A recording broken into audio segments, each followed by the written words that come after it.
El quinto Evangelio. El auténtico simbolismo de la Navidad. Samael Aungui. Esta noche platicaremos sobre el simbolismo de la Navidad. Es claro que este es un evento maravilloso sobre el cual urge meditar profundamente. El Sol, cada año, realiza un viaje elíptico que comienza desde el 25 de diciembre en adelante. Luego, regresa otra vez hacia el Polo Sur, hacia la zona donde está la Antártida. Por eso, precisamente, vale que reflexionemos en su honda significación. Por estos tiempos comienza el frío aquí en el norte, debido, precisamente, a que el Sol se está alejando hacia las regiones australes, y el 24 de diciembre el Sol habrá llegado al máximo en su viaje hacia el sur. Si no fuera porque el Sol avanza hacia el norte, desde el 25 de diciembre en adelante, moriríamos de frío, la Tierra entera se convertía en una mole de hielo y perecería, realmente, toda criatura, todo aquello que tenga vida. Así pues, bien vale la pena que reflexionemos en el acontecimiento de Navidad. El Cristo Sol debe avanzar para darnos su vida, y en el equinoccio de la primavera se crucifica en la tierra. Entonces madura la uva y el trigo. Y es precisamente en la primavera, cuando debe el Señor pasar por su vida, pasión, muerte, para luego resucitar. La Semana Santa es en primavera. El sol físico no es más que un símbolo del sol espiritual, del Cristo Sol. Cuando los antiguos adoraban al sol, cuando le rendían culto, no se referían propiamente al sol físico. No, se le rendía culto al sol espiritual, al sol de la medianoche, al Cristo Sol. Incuestionablemente, es el Cristo Sol quien debe guiarnos en los mundos superiores de conciencia cósmica. Todo místico que aprende a funcionar fuera del cuerpo físico a voluntad, es guiado por el Sol de la medianoche, por el Cristo cósmico. Es necesario aprender a conocer los movimientos simbólicos del Sol de la medianoche. Él es quien guía siempre al iniciado, Él es quien nos orienta, Él es quien nos indica lo que debemos y no debemos hacer. Estoy hablando, pues, en el sentido esotérico más profundo, teniendo en cuenta que todo iniciado sabe salir del cuerpo físico a voluntad, porque eso de no saber salir a voluntad, eso es propio de principiantes, o de gentes que hasta ahora están dando los primeros pasos en estos estudios. Desde que uno, pues, está en la senda, tiene que saber guiarse por el sol de la medianoche, por el Cristo Sol. Aprender a conocer sus señales, sus movimientos. Si uno lo ve, por ejemplo, hundirse allá en el ocaso, ¿qué nos está indicando? Sencillamente, que algo debe morir en nosotros. Si uno lo ve surgir por el oriente, ¿qué nos dice eso? Que algo debe nacer en nosotros. Cuando salimos bien en las pruebas esotéricas, Él brilla en toda su plenitud en el horizonte. El Señor nos orienta en los mundos superiores, y uno tiene que aprender, pues, a conocer sus señales. Así como el sol físico avanza hacia el norte, para dar vida a toda la creación, así también el sol de la medianoche, el sol del Espíritu, el Cristo Sol, nos da vida si nosotros aprendemos a cumplir con sus mandamientos. En las Sagradas Escrituras, obviamente, se habla del acontecimiento solar, y hay que saberlo entender entre líneas. Cada año se vive, en el macrocosmos, todo el drama cósmico del Sol, cada año, repito. Téngase en cuenta que el Cristo Sol debe crucificarse cada año en el mundo, vivir todo su drama de la vida, pasión y muerte, para luego resucitar en todo lo que es, ha sido y será, es decir, en todo lo creado. Así es como todos recibimos la vida del Cristo Sol. También es cierto que cada año, el Sol, al alejarse por las regiones australes, nos deja aquí en el norte tristes, pues Él va a dar la vida a otras partes. Las noches largas de invierno son fuertes. En tiempo de Navidad, los días son cortos y las noches largas. Vamos reflexionando en todo esto, y conviene que entendamos lo que es, ciertamente, el drama cósmico. Se hace necesario que en nosotros también nazca el Cristo Sol, Él debe nacer en nosotros. En las Sagradas Escrituras se habla claramente de Belén y de un establo donde Él nació. Ese establo de Belén está dentro de nosotros mismos, aquí y ahora. Precisamente, en este establo interior moran los animales del deseo, todos esos yos pasionarios que cargamos en nuestra psiquis. Eso es obvio. Belén mismo es un nombre esotérico. En tiempos en que el gran Kabir Jesús vino al mundo, la aldea de Belén no existía. De manera que eso es completamente simbólico. Bel es una raíz caldea que significa torre del fuego. De manera que, propiamente dicho, Belén es torre del fuego. ¿Quién podría ignorar que Bel es un término caldeo que corresponde, precisamente, a la torre de Bel, la torre del fuego? Así pues, Belén es simbólico completamente. Cuando el iniciado trabaja con el fuego sagrado, cuando el iniciado elimina de su naturaleza íntima los agregados psíquicos, cuando de verdad está realizando la gran obra, indubitablemente ha de pasar por la iniciación venusta. El descenso del Cristo al corazón del hombre es un acontecimiento cósmico humano de gran trascendencia. Tal evento corresponde, en verdad, a la iniciación venusta. Desafortunadamente, no se ha entendido realmente lo que es el Cristo. Muchos suponen que el Cristo, exclusivamente, fue Jesús de Nazaret y están equivocados. Jesús de Nazaret, como hombre, o mejor dijéramos, Yeshua ben Pandirá, como hombre, recibió la iniciación venusta, lo encarnó, mas él no es el único que haya recibido tal iniciación. Hermes Trismegisto, el 3 veces grande dios Ibis de Tot, también lo encarnó. Juan el Bautista, a quien muchos consideraban como el Christus, el ungido, incuestionablemente recibió la iniciación venusta, lo encarnó.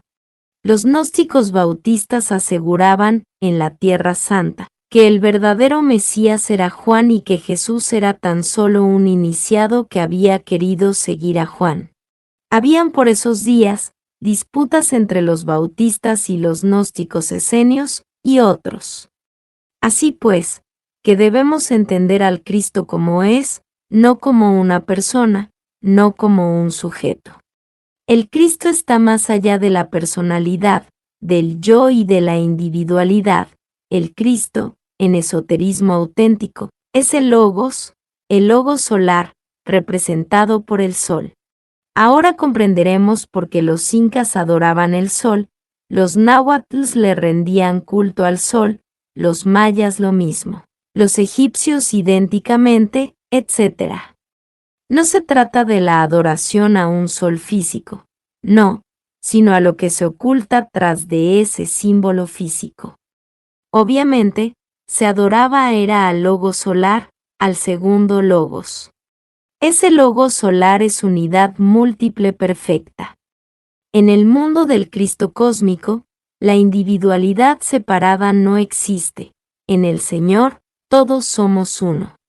Me viene a la memoria, en estos instantes, cierto experimento, dijéramos, esotérico, realizado hace ya muchos años. Entonces, sumergido en profunda meditación, logré ciertamente el samadhi, el estado de éxtasis, como se le denomina en el esoterismo occidental. Deseaba yo, por aquella época, saber algo sobre el bautismo de Jesús el Cristo, pues bien sabemos que Juan le bautizó. Fue profundo el estado de abstracción, logré el perfecto dharana, o sea concentración, el dhyana, la meditación, y al fin conseguí el samadhi, Yo me atrevería a decir que fue un Mahasamadhi, porque abandoné perfectamente los cuerpos físico, astral, mental, causal, búdico y hasta el átmico. Conseguí, pues, retrotraer mi conciencia en forma íntegra hacia el logos. Así, pues, en ese estado logoico, como un dragón de sabiduría, hice la correspondiente investigación. De inmediato me vi en la Tierra Santa, dentro de un templo, pero, cosa extraordinaria, me vi a mí mismo, convertido en Juan el Bautista, con una vestidura sagrada.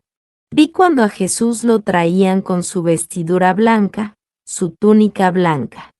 Dirigiéndome a él, le dije: Jesús, desvístete de tu túnica, de tu vestidura, porque voy a bautizarte.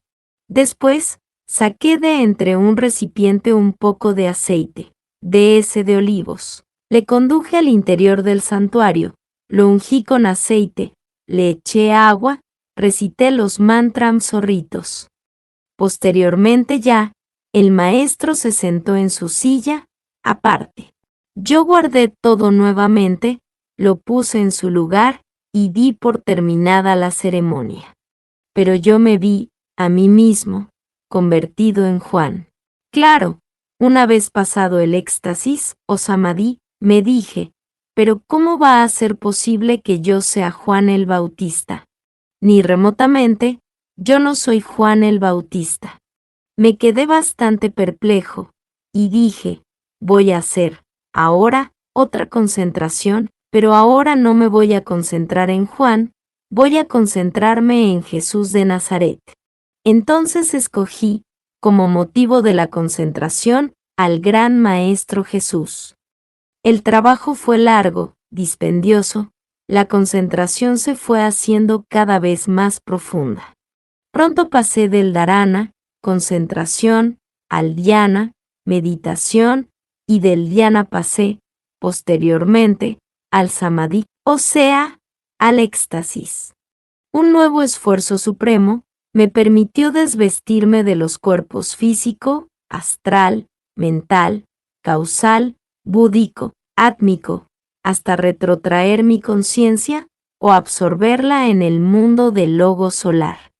Y en tal estado, queriendo saber sobre el Cristo Jesús, me vi a mí mismo convertido en el Cristo Jesús, haciendo milagros y maravillas en la Tierra Santa, curando a los enfermos, dando la vista a los ciegos, etcétera, etcétera, etcétera. Y por último me vi vestido con la vestidura sagrada, llegando ante Juan en aquel templo. Entonces Juan se dirige a mí, me dice: Jesús, quítate tu vestidura, porque voy a bautizarte. Se cambiaron los papeles, ya no me vi convertido en Juan, sino en Jesús, y recibí el bautismo de Juan, tal como lo he dicho. Pasado el samadhi, regresando al cuerpo físico, vine perfectamente a evidenciar, con toda claridad, que en el mundo del Cristo cósmico todos somos uno. Si hubiera querido meditar en cualquiera de ustedes, allá en el mundo de Logos, me hubiera visto convertido en cualquiera de ustedes, viviendo la vida de ustedes. Y es que allí no hay individualidad, ni personalidad, ni yo.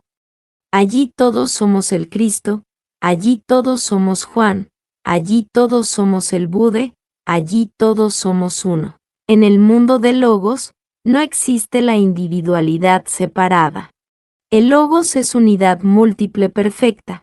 Es una energía que bulle y palpita en todo lo creado, que subyace en el fondo de todo átomo, de todo electrón, de todo protón, se expresa, vivamente, a través de cualquier hombre que esté debidamente preparado.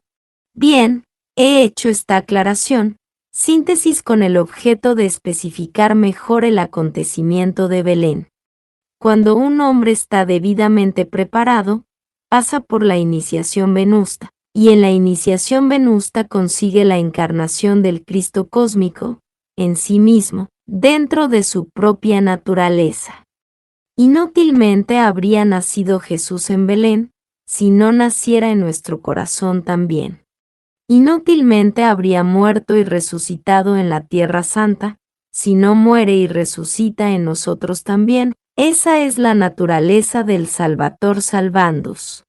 El Cristo íntimo debe salvarnos, pero salvarnos desde adentro a todos nosotros. Quienes aguardan la venida de Jesús de Nazaret para un remoto futuro, están equivocados. El Cristo debe venir ahora, desde dentro. La segunda venida del Señor es desde adentro, desde el fondo mismo de la conciencia. Por eso está escrito lo que Él dijo: si oyeres a alguien diciendo, en la plaza pública está el Cristo, no creáis. Y si os dijeran, está allí en el templo, predicando, no creáis. Porque es que el Señor no vendrá esta vez desde afuera, sino desde adentro. Vendrá desde el fondo mismo de nuestro corazón, si nosotros nos preparamos. Pablo lo aclara, diciendo, de su virtud tomamos todos gracia por gracia. Entonces, hay documentación. Si uno se estudia cuidadosamente a Pablo de Tarso, veremos que rara vez alude él al Cristo histórico. Cada vez que Pablo de Tarso habla sobre Jesucristo, se refiere al Jesucristo interior, al Jesucristo íntimo, que debe surgir desde en el fondo de nuestro espíritu, de nuestra alma. En tanto un hombre no lo haya encarnado, no puede decirse que posee la vida eterna. Solo Él puede sacar a nuestra alma del Hades, solo Él puede, verdaderamente, darnos vida y dárnosla en abundancia. Así pues, debemos ser menos dogmáticos y aprender a pensar en el Cristo íntimo. Eso es grandioso. Todo el simbolismo relacionado con el nacimiento de Jesús es alquimista y cabalista. Se dice que 3 reyes magos vinieron a adorarle, guiados por una estrella. Esto no se podría entender, francamente, si no se supiera alquimia, porque es alquimista. ¿Cuál es esa estrella y cuáles son esos reyes magos? Yo le digo a ustedes que esa estrella no es otra que la del sello de Salomón, la estrella de 6 puntas, símbolo del logo solar. Obviamente, el triángulo superior representa representa el azufre, es decir, el fuego. Y el inferior, ¿qué representa en alquimia? El mercurio, el agua. Pero, ¿a qué clase de agua se refieren los alquimistas? Dicen ellos, al agua que no moja, al número radical metálico, en otros términos, al exioea y al esperma sagrado. Indubitablemente, mediante la transmutación de las secreciones sexuales se elabora esa agua extraordinaria, las aguas puras de Amrita, el mercurio de la filosofía secreta.